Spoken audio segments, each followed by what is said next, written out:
Good morning. What will treatment outcomes registries look like in the digital age?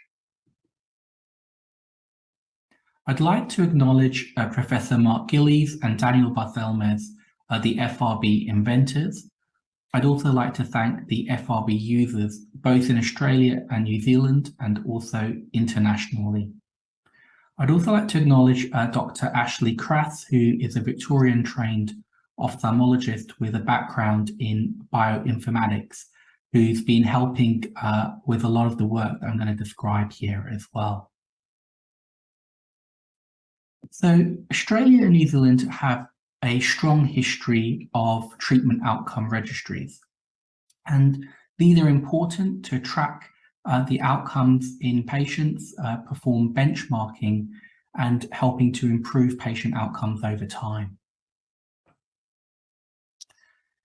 The Fight Retinal Blindness Registry is the flagship of the University of Sydney SafeSight registries, but there are now a number of other disease areas being tracked.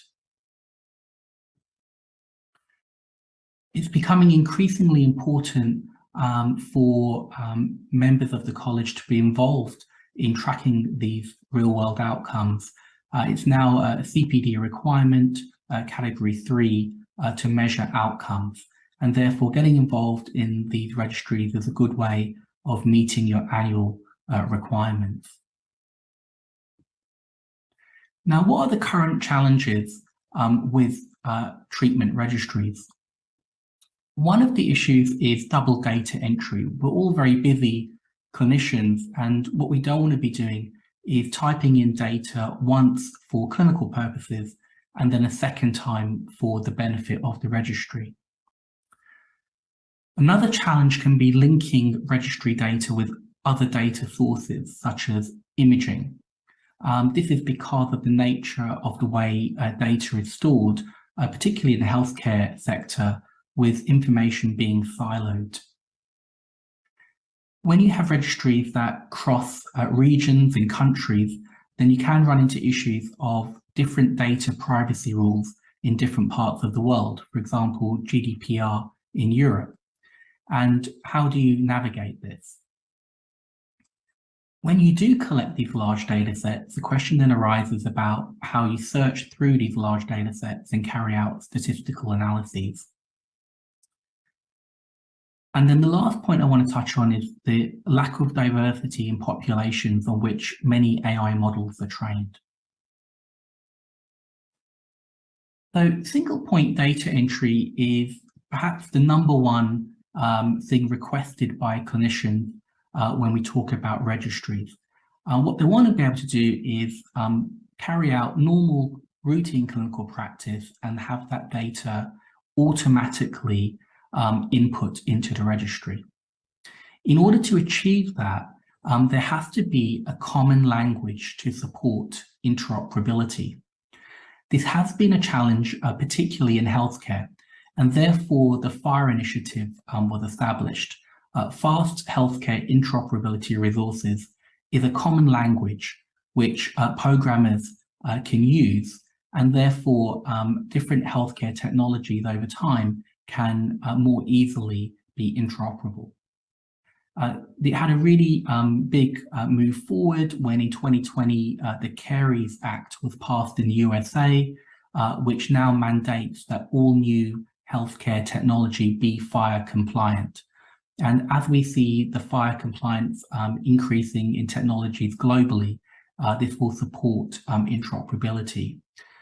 We've been doing test cases on the FRB registry using a Smart on FIRE app to support interoperability with various EMR systems.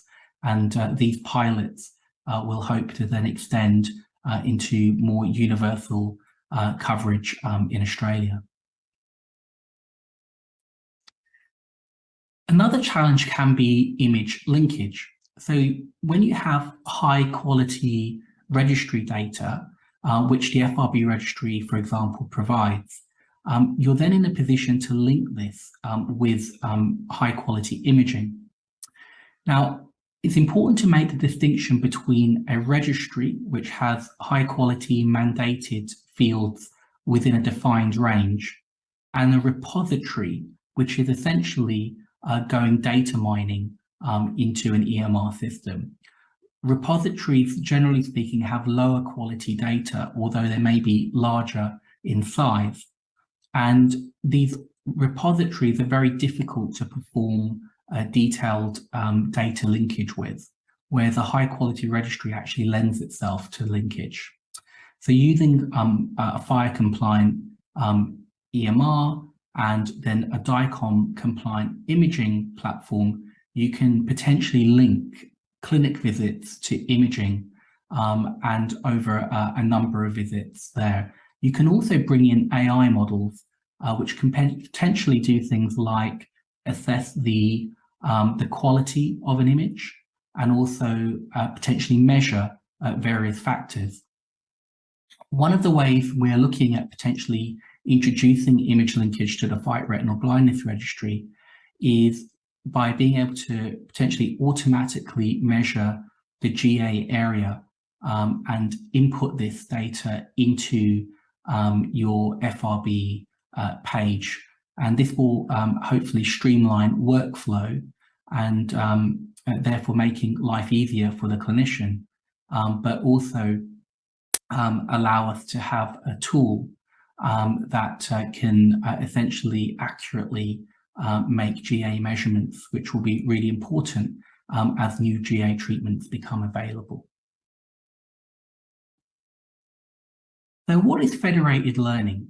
So this is an approach to how you deal with data being held in different jurisdictions. So for example, you may have some data in Australia and you may have some data in Europe.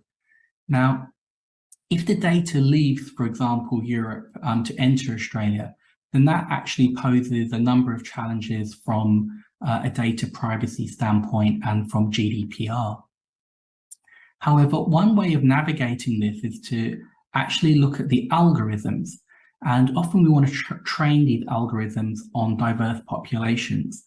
And so one thing you can do is ask the algorithm, for example, to be trained on Australian data initially. And then that algorithm can then move to another jurisdiction, for example, to Europe, and then be trained on data there. That way, data in an individual region does not leave its jurisdiction, but the model does the traveling. And that can be a very effective way of leveraging a very multinational data set to train models without that data leaving its country of origin. The other advantage once you have a cloud-based infrastructure that is on a FHIR platform is that you can actually then start using tools that out of the box. So for example, on Microsoft Azure, there is a tool whereby you can run R queries for statistical analyses. There are other tools, for example, where you can design search functions so that you can easily look through your database and pull out the desired fields that you're looking for. And then the last point I want to touch on is validation of AI models on local populations.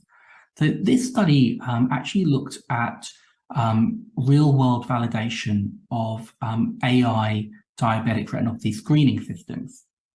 And what they did is they compared these against a human grader, which was viewed as the ground truth.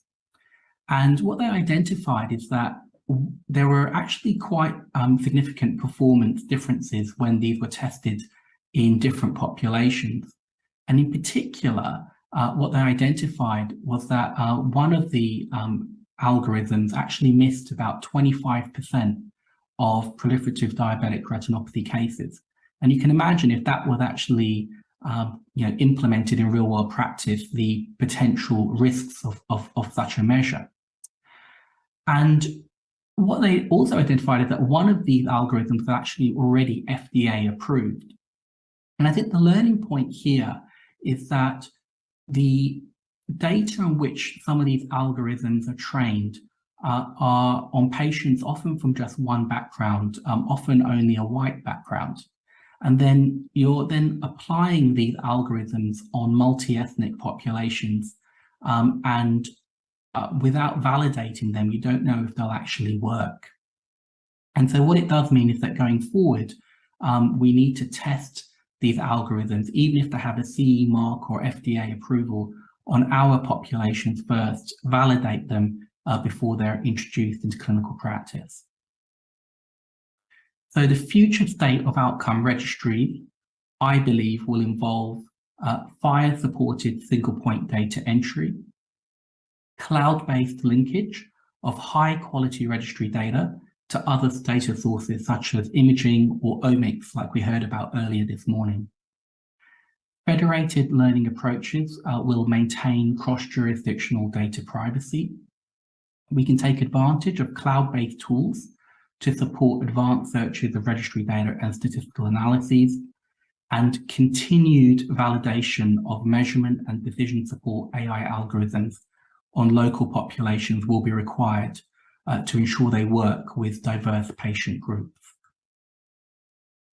Thank you for your time.